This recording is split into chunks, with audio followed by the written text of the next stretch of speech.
প্রত্যেক সন্তানের কাছে তার মায়ের সুন্দর সে উদ্দেশ্য করে অতি মূল্যবান করে কবি লিখলেন চাঁদে কত সুন্দর রে তারা কত সুন্দর রে চাঁদে কত সুন্দর রে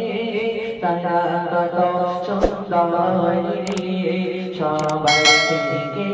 আমার কাছে মা জননী সুন্দর রে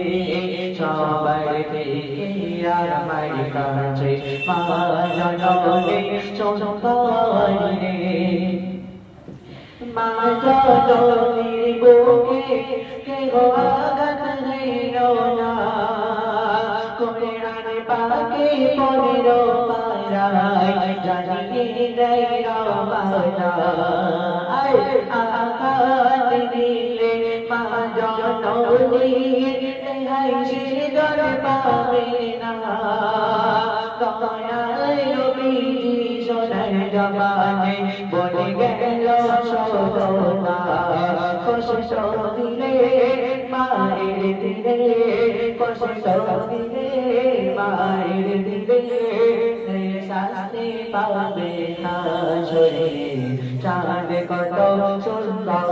রে তারা কত সুন্দর রে সবার থেকে আমার কাছে মা জননী সুন্দর রে সবার থেকে আমার কাছে মা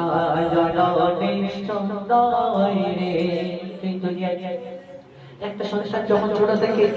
জনগণী মা জনগণের পিতা কত কষ্ট করে সেই বাচ্চার হাত খুলে দেয় নিজেরা না খেয়ে সেই বাচ্চাকে খাওয়ায় সেই বাচ্চা যখন বড় হয় কি করে সে বাবা তাদের হাতের খাবার তাদের দেয় না তো সেই উদ্দেশ্য করে মূল্যবান করে কবি চলে চলে তাদের হকের খাবার তুমি কেন দিতে চাও না পীর ভালোবাসায় তুমি আজো আজো দিওয়ানা না খেয়ে মা জননী মানুষ তোমার করেছে সেই মা পাই না কেন তোমার কাছে ছায়া পাবে না সেদিন শোনা ছায়া পাবে না সেদিন শোনা যেদিন বিচার হবে রে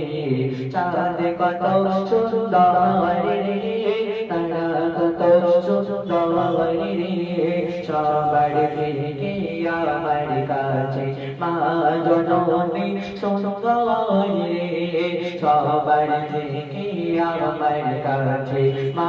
জননী সুন্দর রে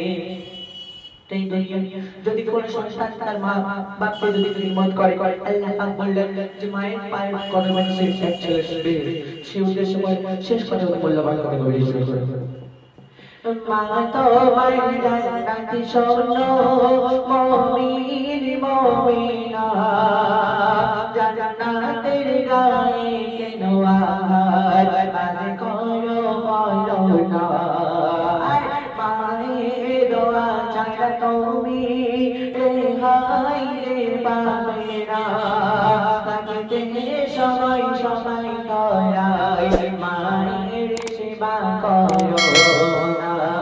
আমি বলি রে মায়ের সমায় আমি বলি রে মায়ের সমায় করে যাও ধরাই চাঁদ কত সুন্দর রে তারা কত সুন্দর রে চাঁদ কত সুন্দর রে তারা কত সুন্দর রে